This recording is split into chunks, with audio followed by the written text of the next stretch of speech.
Hello and welcome to the MHG podcast. Life is miserable, it's cold, it's winter now, so me and my podcasting partner Stu, because I'm Bradley and I'm butchering another intro, are here to bring you a bit of warmth. How goes it, Stu? Better than last week, yeah. So the COVID is on its way out, which is nice. Ding dong, the COVID's dead kind of thing, which is good. It's not too far off of Christmas, so yeah, things are brightening up. Can't complain. Excellent. I've decided I'm chosen now to get a stupid, sexy cold. So, yeah. Stupid, sexy Bradley. Fun. Yeah. Yes. Less of the sexy, please. Just stupid.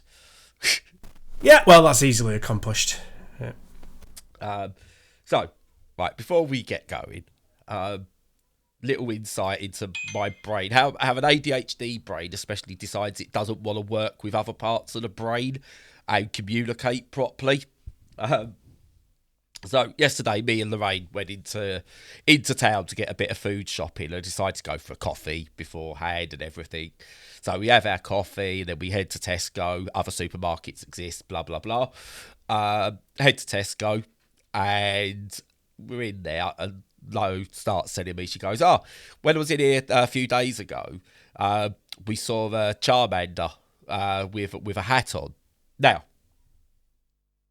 my brain was going, right, okay, so what, was that a cuddly toy or was it like someone doing like cosplay for an event or something like that? That was what my brain was thinking. What came out of my mouth was stupidly excitedly going, what? The real Charmander? Yeah, was he there to do it like a public appearance kind of thing? Yeah, the real Charmander. Oh my dear Christ. What? Why? What? Who? How? I'm 41 years old and I'm getting like I couldn't comprehend the idea that there wasn't a real Charmander. It's quite touching that you would think he exists. It's kind of sweet. Yeah. But my brain wasn't saying that. My mouth just went, watch this. Oh, like the fact that your mouth would just jump in. Oh, that's brilliant. Oh, it's the only thing I could think of because my brain was going cuddly toy or cosplay. My mouth just went, nah. That's I ace. don't think so. I've got to know now, though. What was it in the end? Oh, no, it was a cuddly toy she was telling me about. Okay. But yeah. And then she started taking me around going, shall we go to the toys now, see if we can see the real Charmander? Yeah, that's I'm not going to live this one down, am I? Got that for weeks now. Yeah. So yeah, that's our Christmas entertainment sorted. Sweet. Do you know what Charmander appears in, Stu? What's that? A series of animes called Pokémon, right? And do you know what else Pokémon is? What? It's a series of comics, right? But do you know what else Pokémon is, Stu? Go on. It's a trading card game, Stu. Right. But do you know what Pokémon is mostly famous for? What's that? Video games, Stu. Oh, video games, Brad. Yes. Video games. That's right. So which of these mystical beings have you been playing? None of the Pokemons. I've never played a Pokemon game properly. What? Yeah, I know. It's never? Mad, isn't it? Nope, never. No. Right, Stu won't be here next week, everybody.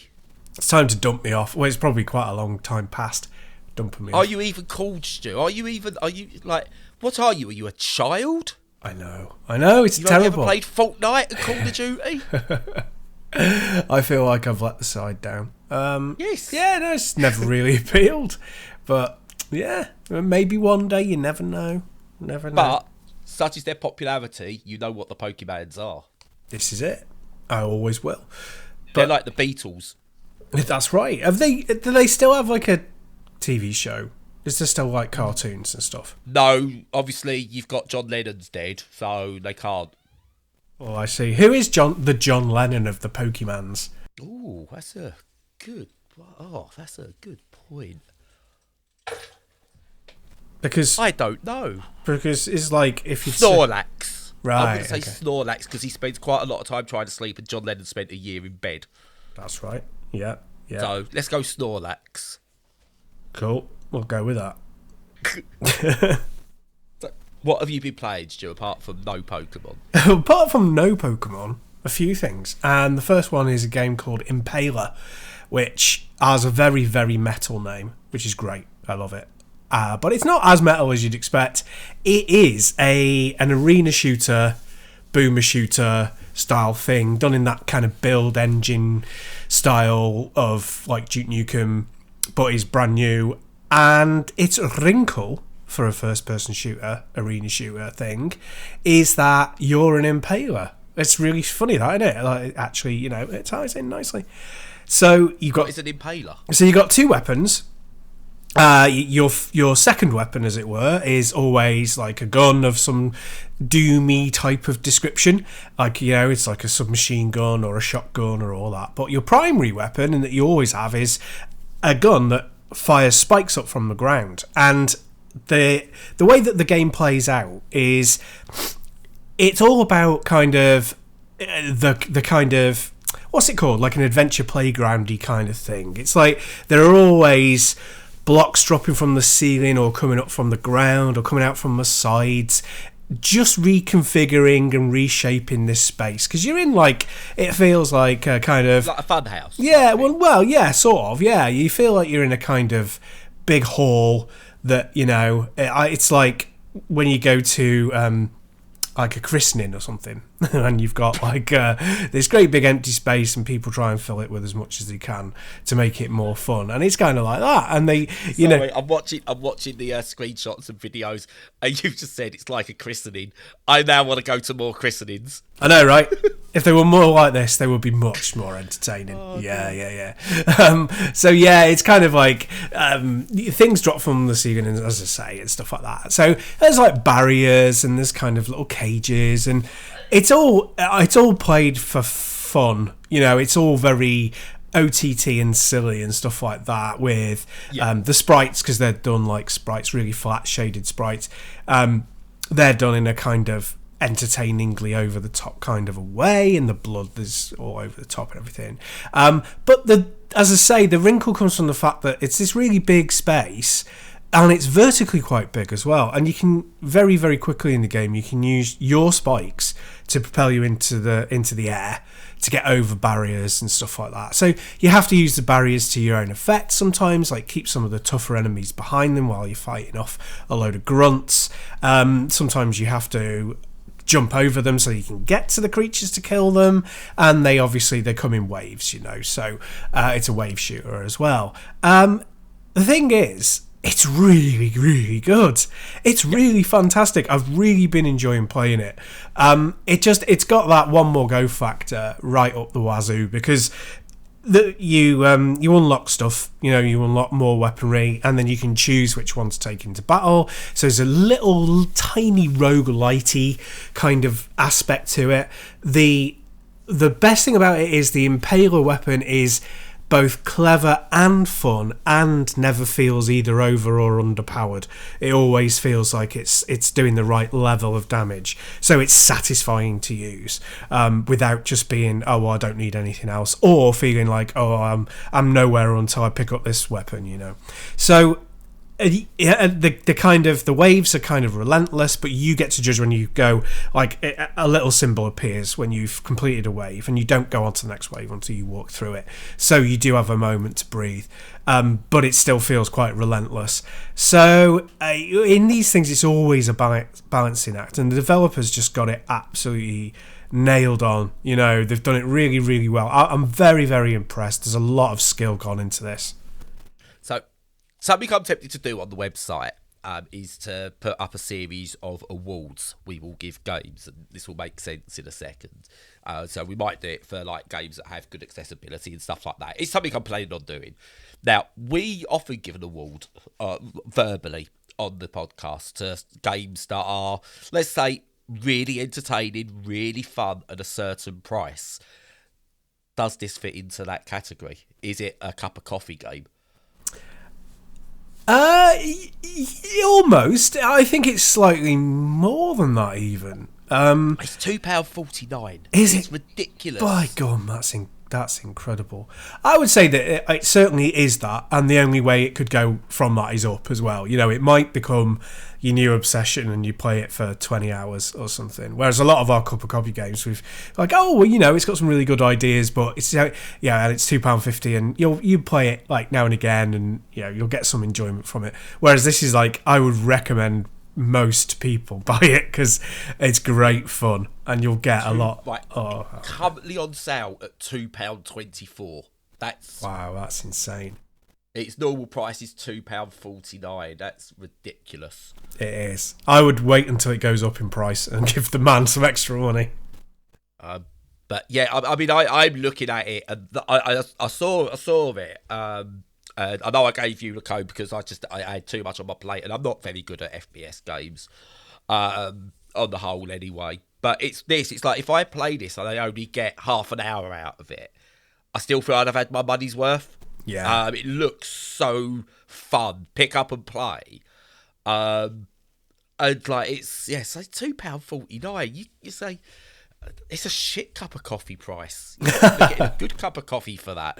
I know. Yeah, no, it's really good. I think like, as I say, it's got its fundamentals all completely right, which is difficult when you're doing something that isn't, like the impale mechanic is not something that you see in games very often, that thing. No. But I think the kind of genius, as it were, that comes from it is, as I say, it's got a lot of vertical space, which isn't used in games very much, and it uses it very, very well. It very, very cleverly. So you might look at videos of it and go, "Oh yeah, no, it's fun," but it's an FPS with a couple of new wrinkles. But actually, that whole verticality and things appearing out of thin air and dropping, and the way that you navigate that vertical space is quite new as well, I would say. So I would say, if you're into FPSs at all whatsoever, definitely give it a go, and it runs perfectly on deck as well. Yeah, see, what I like is it's not actually verified. It's still unknown at the moment. But they've given themselves, or someone's given it a best on deck. So if you're unsure, you need to check these things. It's not deck verified, but apparently it works absolutely wonderful, and it's full controller support and everything. It is out the box. The only issue is, I've not really dug in, but I don't think there's any particular accessibility options. I mean, mainly because it doesn't need them from a text point of view, because there isn't any text. It's just shoot things. But it doesn't have any like colorblind options. It is quite dark. It could do with like a high contrast mode, I would say. Somebody who doesn't have sight issues, but immediately I thought, well, if I did, high contrast would be a good thing for this. So I think that's the only drawback. Hopefully something that can be added in the future. Yes, I mean that's an interesting thing actually, because obviously we will call out and we will say when these things are missing or they're not needed. But at the price it is, it's clearly a very small budget thing. Does that become more forgivable than a well-known indie that's got a couple of games behind it, or definitely a AAA or anything like that? Is it something you could go, that's fair enough, or should these still be called out, do you reckon? It's a very fine line, this one, isn't it? It is a fine line. I think it's worth calling out as long as you're doing it in the purest sense of constructive. Constructive. This doesn't exist, sort of thing. You're giving it for the benefit of the people, because I mean, we're given these codes so that we can review them. We don't pay for them, and our only responsibility is to try apart from with your soul. But the only responsibility is to tell the truth about them so that you can benefit the buying public. And I would say it's worth calling it out. I don't know much about the process, but I would guess every time you add something new as the developer, you have to play practically the entire game through again just to make sure it doesn't break stuff. You can't afford to have play testers. You might be able to give it to some of your mates, but that's it, and they've only got limited time, and all of this, and that's where money comes and capitalism comes in. So I'm not being critical at all, but you might struggle if you do have vision issues, I would say. I'll tell you what, I mean, for £2 odd, I think I've got a few pence credit on my Steam account as well through like trading cards. So I'm going to pick it up and I'll report back either next week or the week after on how I found it with vision issues. Because looking at the screenshots and looking at the videos, it looks playable to me. Good. Yeah, excellent. Yeah, no, it's the sprites are very bright, and I can't comment it because I'm not knowledgeable enough. But no, fingers crossed, it can hit the largest number of people. Yeah, I mean that's interesting as well. Just to carry on the accessibility quickly, is sometimes like people might go, but you don't call out every game that doesn't have it. Sometimes I've found that certain games have been designed with accessibility in mind, so it doesn't need to be added to the options. Yeah. So I'm going to talk about one in a minute that I'm not going to call out for accessibility despite not having it, because it has things like dark text boxes and dark menus built in, which is really good. And so I don't need to call it out because that's gone. Like people who can read can pretty much, read light text on dark, but people with vision issues can't really read dark text on light, etc. So to then go, right, let's actually think about that in what our game design means. You don't need to have it as an accessibility option. That isn't the only problem, but we don't need to call those out when they've actually baked those into the actual game design as well. So, this might be one where I play it and go from my point of view, do you know what? No, that's fine. It's nailed it accessibility-wise. I can't talk for people with hearing issues, certain learning difficulties, etc., motor functioning skills and stuff like that. I can't talk for those. I can only talk about my experiences when it comes to this. But, yeah, I will give this one a go and report back next week or the week after. Cool. Yeah. Definitely worth giving it a go. Definitely. I'd give him the sales even if you find you can't really play it. Yes, I'll give him the sales and they go, oh, I'll send the dead rat. Yeah. I don't know why. Oh, no, don't. It's not morbid time. Don't do a... What's it called? Oh, dear. Right, anyway, moving on. Have you ever heard of a little game that's been out for so long and didn't actually realise graphics existed until just recently, called Dwarf Fortress? Oh, yeah. I've been playing Dwarf Fortress. Oh.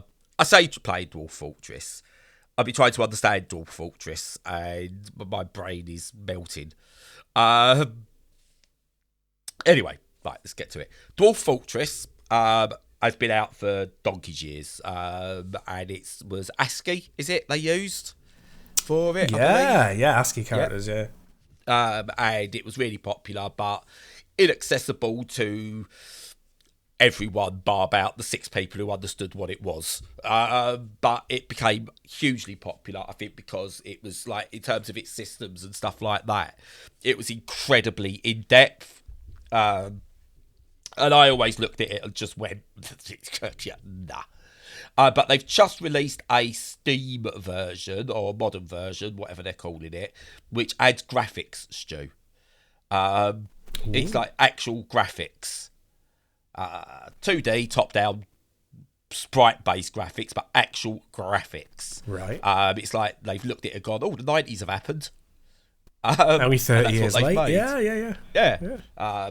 So, honestly, it's like the jump from Mega Drive to PlayStation 1 in terms of leaps from what it was before. Nice. But yeah, it's so... Listen, gameplay-wise, I can't comment on that. I don't have a clue what I'm doing. I'm struggling. I'm rubbish at it. It's frustrating, but I think that's the point of the game. But in terms of it's now got an onboarding process, it's got a tutorial now to get you on board. And that's really good. It brings you in, and I'm getting to, like, I've replayed the tutorial about 3-4 times so far, like the early parts. And it works pretty well as an onboarding process, and I'm getting to understand bits a bit more. And It's like you get an understanding of how in depth this game is. It's like you can zoom in and out of the world, and that's a different layout of the world. But it's like 40 to 60 different layers or something, from like way up in the sky to way down to like the crust of whatever the world is. Not the crust, the core, sorry, of whatever the world is. And you might build, I don't know, you might build yourself a base underground at layer 20. But then you need to sort of like send your people out to cut down trees on layer 22, because that's where the trees are, and then they've got to make their way through, and you only get to see it at this layer, and it's just like really mind-blowingly in depth. But the reason I wanted to play this was how accessible are these sort of games for people like myself, or on Steam Deck, because that's pretty much where we're covering games at the moment. And excuse me. This one, surprisingly, on Steam Deck works really, really well. It's the first time I think I've played a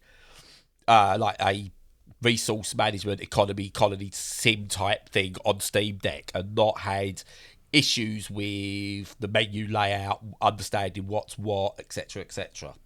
And going through the game, menus, like tutorial shows you what's what on the menus really well.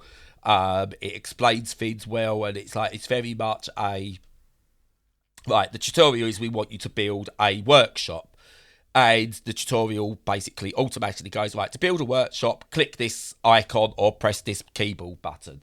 So you go and press the button, it ticks it, and then it goes, right, now select this, and ticks this, and automatically then goes, right, okay, now click next on the tutorial box, we need to make sure you've understood this, do the next bit, and it takes you through in such a really good way. Now, there's a lot of text also, and it is smallish text, but it's readable-ish without using any kind of magnification tool. It's light text on dark across the board, which is really, really good, and they've used a font that is designed for readability. Now, a lot of games don't really consider the font they're using. Yeah. That they have here. Because obviously the original Dwarf Fortress used text characters for the entire thing. So they've kind of kept that with its menu text items and stuff like that, which makes it readable. Because they was on low-res monitors back in the day, you know, it would have been... it had to be scalable to sort of like loads of different size screens, etc., etc. And that's what they've got here. Now, I do need to use the magnification tool, but I find I'm only having to use it just to clarify things. On the whole, I can almost read it. Now, I've got vision issues, so I can almost read it without that. And what I would argue is it could do with a UI scaler that gives you maybe up to double the size of the font, or even a third of the size of the font, just to improve that readability a little bit. But this is on Steam Deck, and it is far from the most egregious issue I've had with like games like this before. And yeah, playable wise, really good. They've just released a Steam Deck controller setting for it, or community based one anyway. Yeah, I'm really enjoying it. And it's for the first time I found one on deck that's like a colonizer game that I can play. And play on the Steam Deck without feeling like I'm compromising it. So yeah, really, really good. Cool. Yeah, no, it's one of those that I've always been glad of its existence and never really been interested in, but, you know, intrigued that it exists and glad that it exists. The only question I have is, like, does it have a win condition, or is it one of those things like SimCity where it's just permanent? And actually, that has a win condition. I've just never been good enough to do it. But, you know, yeah, no, can you win, or is it just perpetual? I've not even finished the tutorial yet, so I don't know. Let's say no. I believe you lose a lot. That much I understand. I don't know. I honestly, it feels like it will continue to evolve as you play it. The world is massive, by the way. And every new game, it actually simulates the world. So it's not just randomly generated. It kind of simulates like the birth of the world, and then creates a backstory for the first 100 years of that of that world, and then you come into it, and whatever the 100 years has been built up is what you go into. Wow. So you could have like war in factions and stuff like that. You could have pollution, all those like loads of different kind of things. And it changes the world you might play for every time you play it. And yeah, it's such a clever game. And again, what I think it shows is what you could do when you don't care about graphics. You know, you're not trying to be Sony, Microsoft, EA, Ubisoft or any of those where you're trying to make like photorealistic graphics. When you go, actually, what if we put all of the extra memory bandwidth, power we've got and knowledge into making the gameplay mechanics deeper, the systems deeper, make it all come together in a more organic way. And that's what this is all about. Nice. And their years of experience of doing, actually, let's not do graphics. We spoke about it before. Can you replace this game with just boxes and does it play well? Then you've made a good game. You've made an excellent game. This is what these have done. They've started with that ethos and then decided to add the touches to it. So, and it works for it. And it's brilliant. For someone who can't get into these games or is rubbish at these games, I will be rubbish at this, but I want to play more of it. Lovely. Oh, very good. Yeah. So, have they got any grand plans for it? Are they going to try and expand the graphical system even further, or are they going to keep it on the lower level so that it's accessible for people? Do you know? So it took them 19 years to get to this point. Yeah. So maybe we might get a low polygon version or a 16-bit sprite version in around 20, let's say 41. Let's give it that. So tune back to us then, and we'll let you know. I'll be dead, long dead by then. But yeah, no, that's. I was on about cool. 2041 tonight. I'll be long dead. Oh yeah, absolutely. Yeah, yeah. I don't know. I don't know if they'll continue to improve the graphics or what they'll do. But you know, this is definitely a team that's in this for the long haul, and so good. Good on them. You know, this is what you do. They've got a passion project, and they've gone, look, we're not compromising what we do, and they've nailed it. Absolutely nailed it. Nice. 2 games that have completely nailed it. And with Impaler, that's very appropriate. Yes, definitely. This is 25 quid, by the way. It's not quite coffee cup game. You'd have to sit in the coffee shop for quite a while. Yeah. Very good. So, next up, Stu.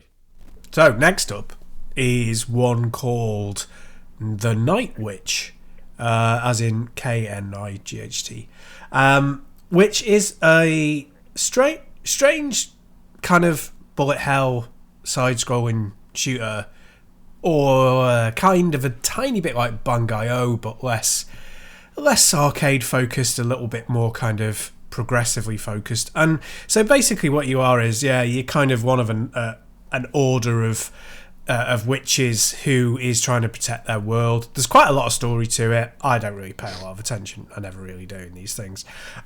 It's great. I always start with like the best intentions. I'm like, right, I'm going to absorb this story.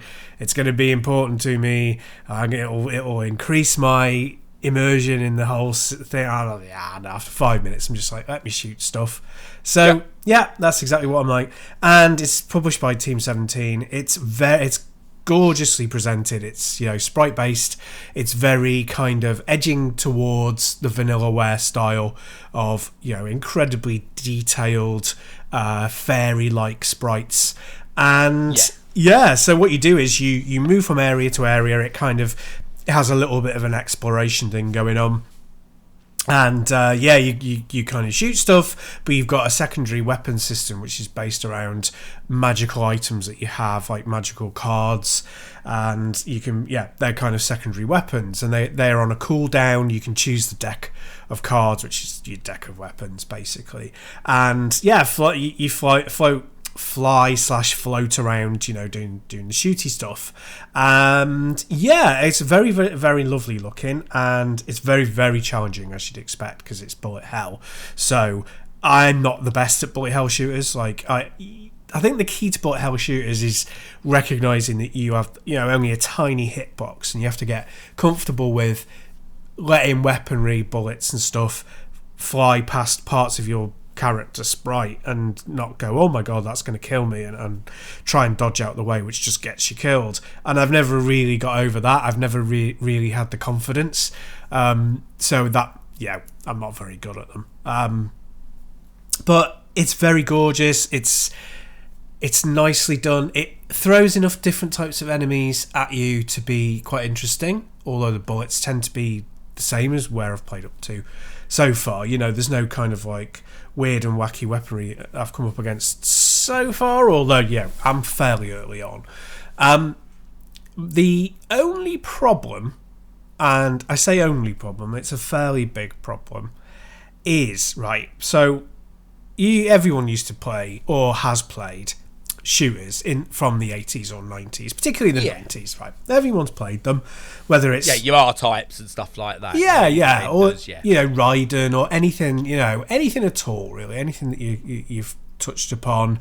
You know, even if you're like 8 years old, you'll have played something on a Nintendo system. Everybody's done it.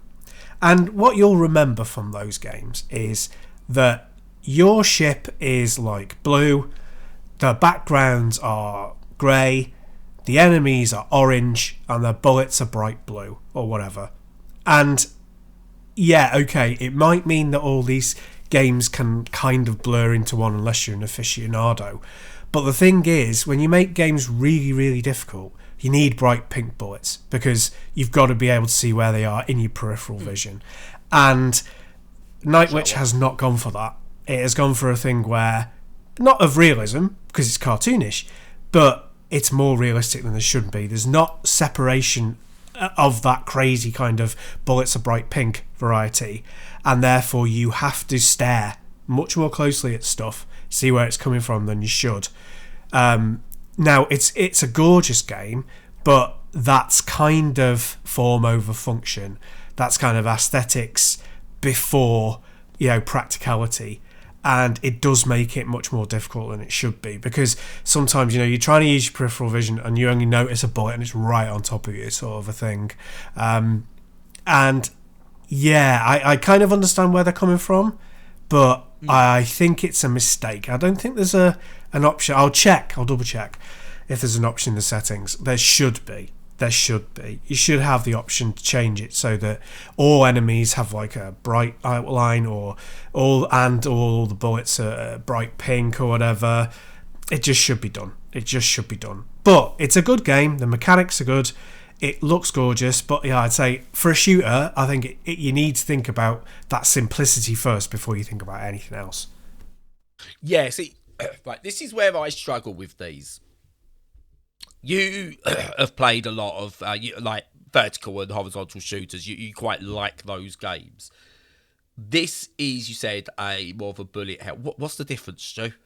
So, from how I describe them, a bullet hell shooter is one where it's more like a puzzle game. It kind of fills the screen with bullets, and you're kind of like, it's not like a thing where, oh, you've got an environment, oh, you're trying to dodge meteors and ships and, you know, buildings and all this, and shoot enemies who are shooting back at you.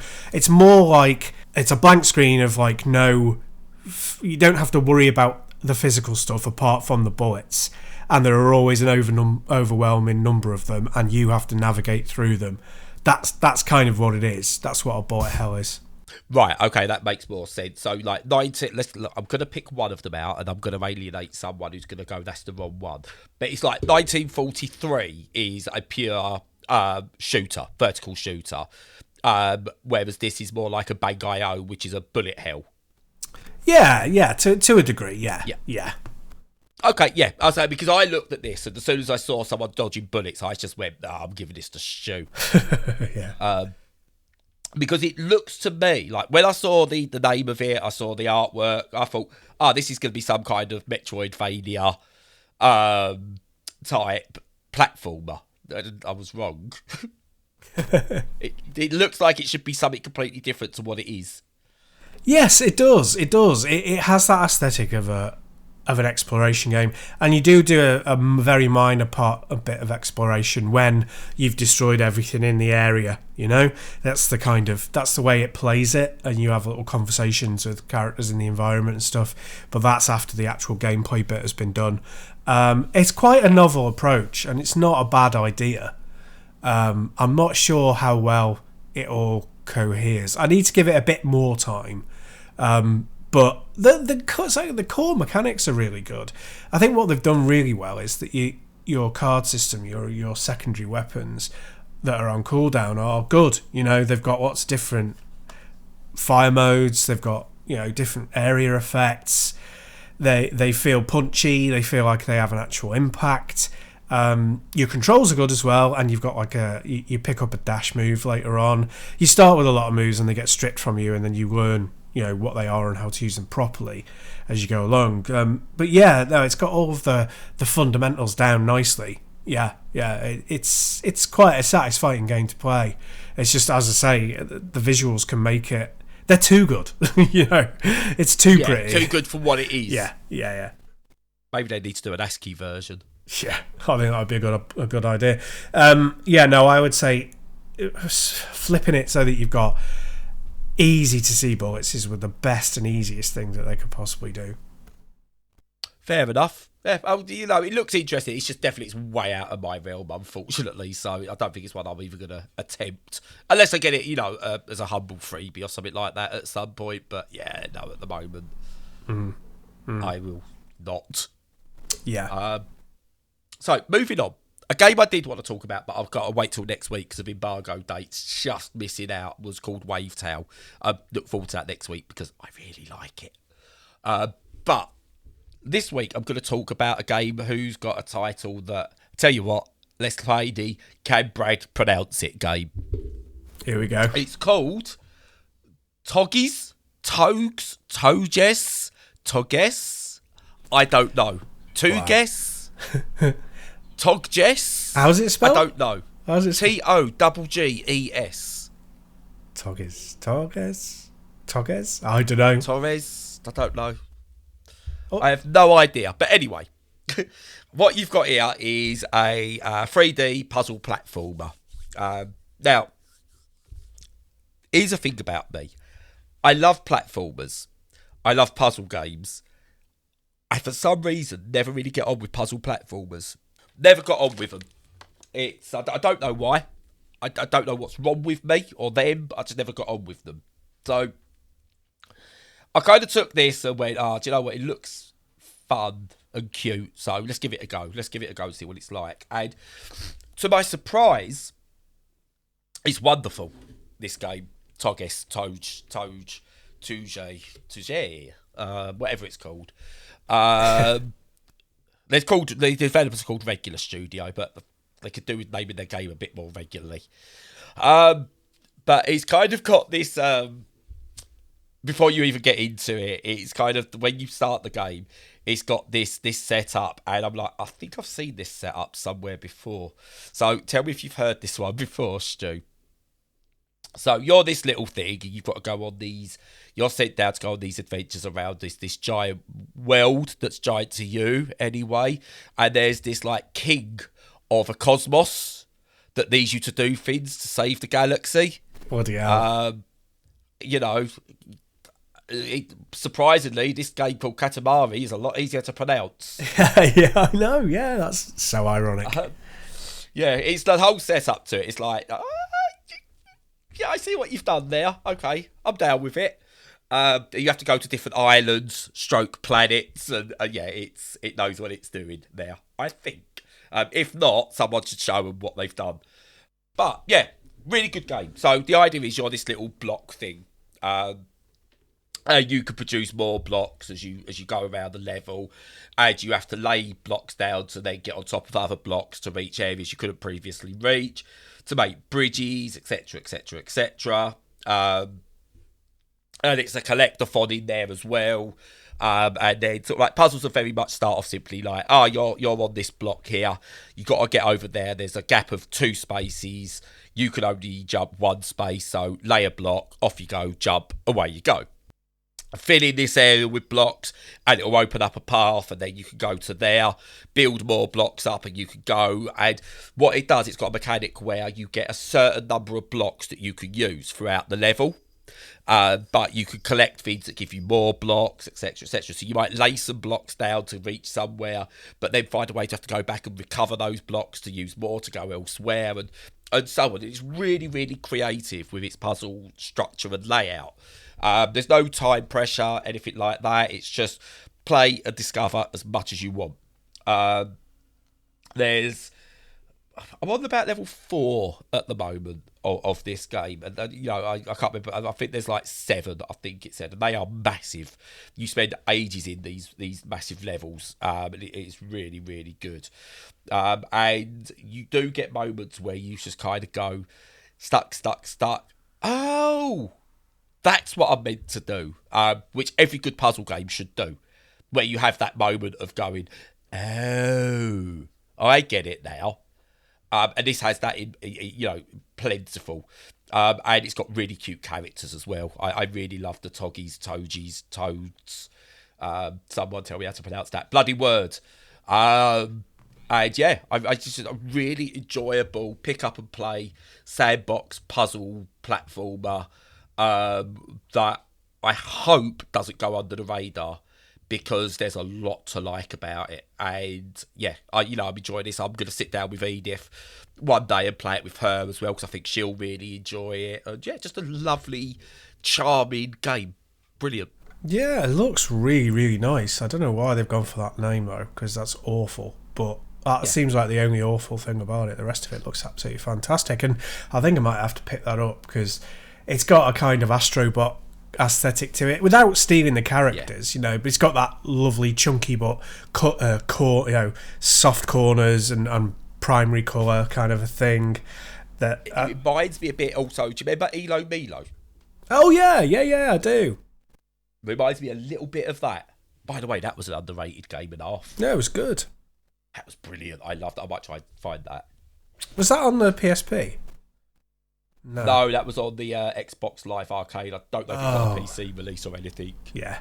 I just remember, I know that the PSP had so many lovely, really attractive games that were very unique to the system until they got pilfered for other systems. But, yeah. Yeah, but yeah, no, it reminds me, it's just the aesthetic, that little bit of Elo Milo.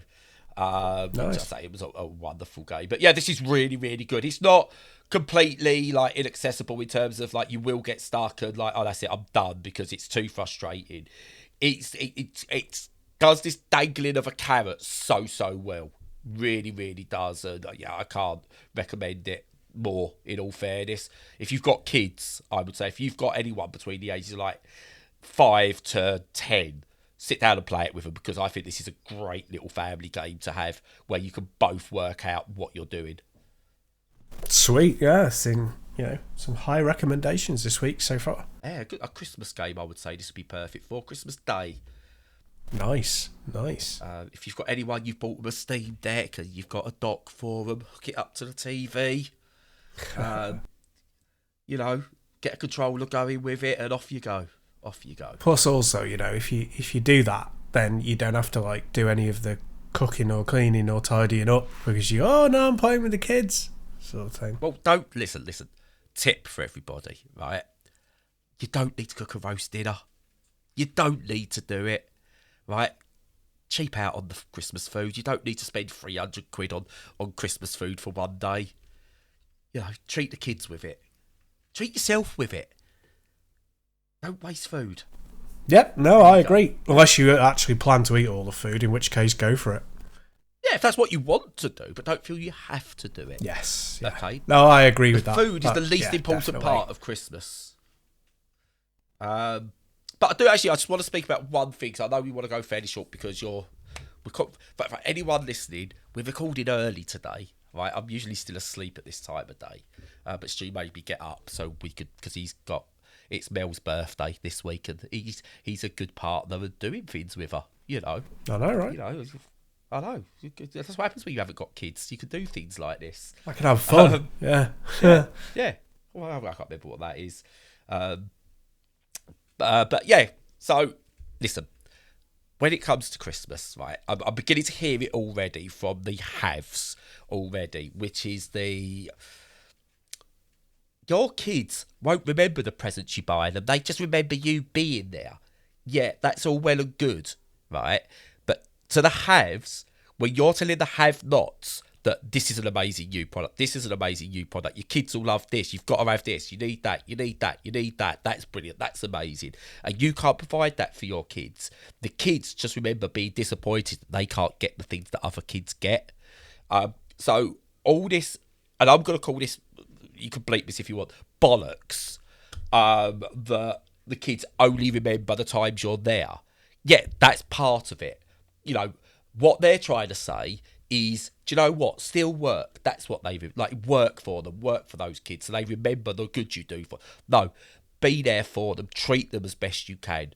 Like if that means you sometimes have to maybe scrimp a bit on your own food, or maybe buy yourself you might have to wear clothes for longer, or your trainers might have to last longer, things like that.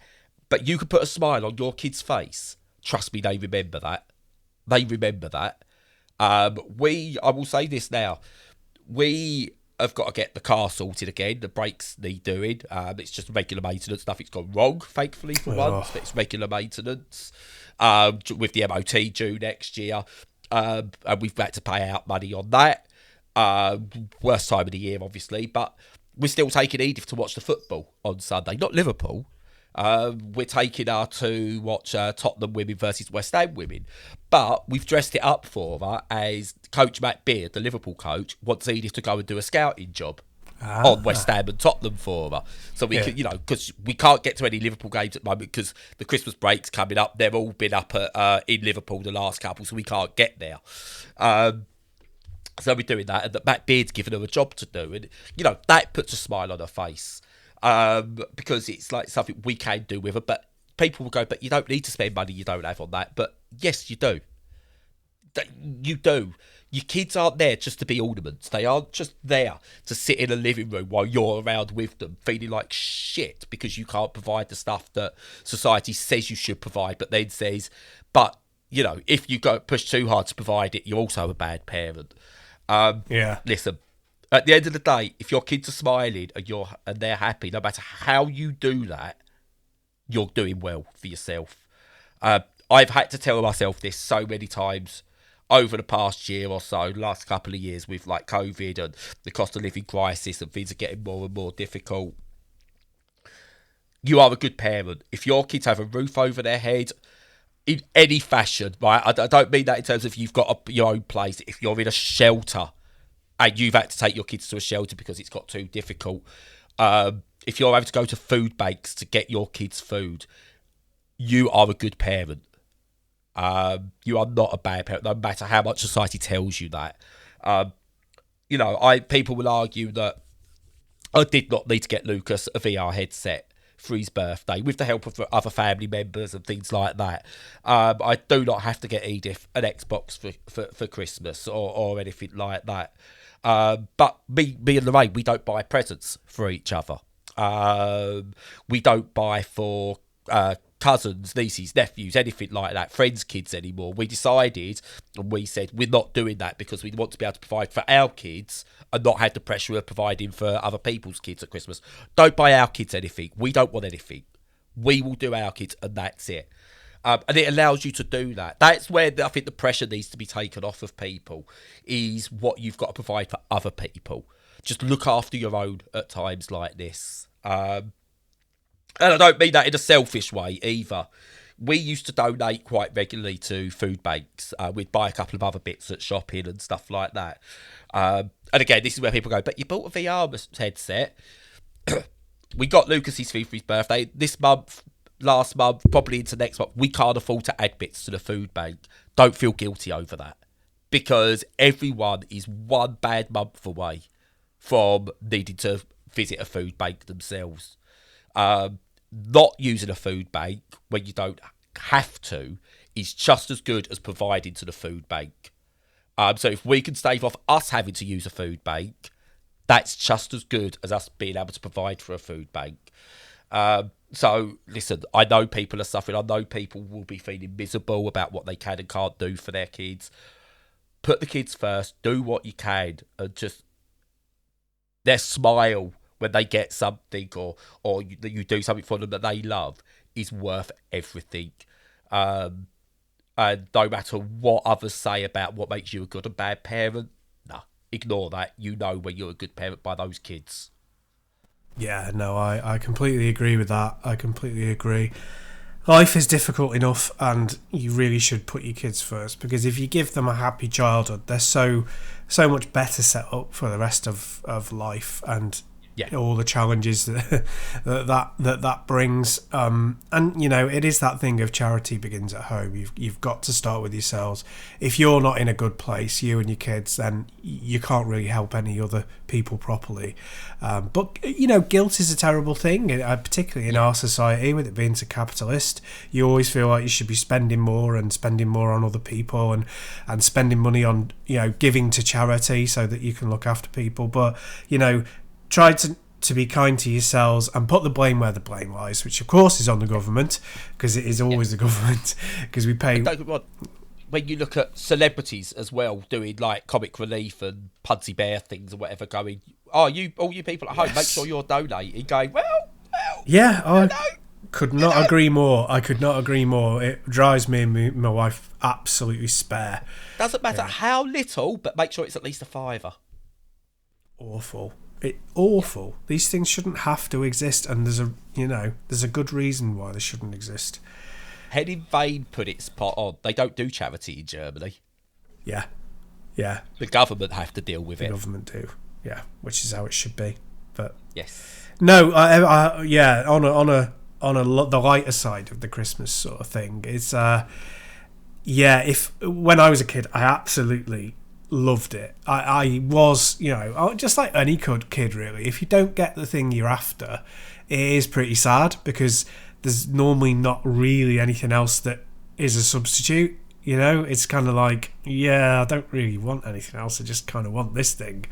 But I mean, I do remember the great presents, but I do remember the times themselves. How much fun they are, how different they were, how out of the norm, and closet yourself away from the world and just you live in a little magical land of telly and food and you know, staying in the house. It was brilliant, and I had a very lucky childhood, and I always look forward to Christmas for that reason, because I remember how good it was and how nice you can make it for others. It's the opposite for me. I've never enjoyed Christmas, but I do what I can to make sure my kids don't have the same experiences I do. Which actually brings me to this is not Brad's Christmas tip show. Something that's very, very important for anyone who might have a kid that's now 2, 3, 4, you know, at that age where they're believing in Santa Claus and stuff like that, or 16, 17, 41, whatever. Listen, when it comes to presents, the expensive presents are not from Santa. Never make the expensive presents from Santa. Right? Let the kids know that it's you that done that. Even if you've got to say, look, mummy and daddy, or mummy or daddy, or you know, whoever, whatever situation you're in family wise, we've got this for you. It cost us a lot or whatever. We had to really struggle to get it, and sort of like, don't lay on guilt trips, but go like, this is from us, not some magical being.